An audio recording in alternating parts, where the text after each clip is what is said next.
लिखने वाले भैया व्यवहार लिखेंगे।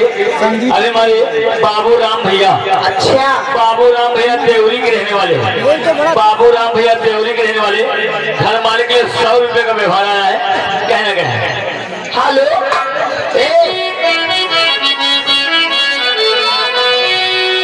अरे जानो लागत कीजिए नहीं देगा हमार इज्जत ससुरावा में लेगा ना सचा हल बाटे तोहरा कपाल पे ना सचा हल बाटे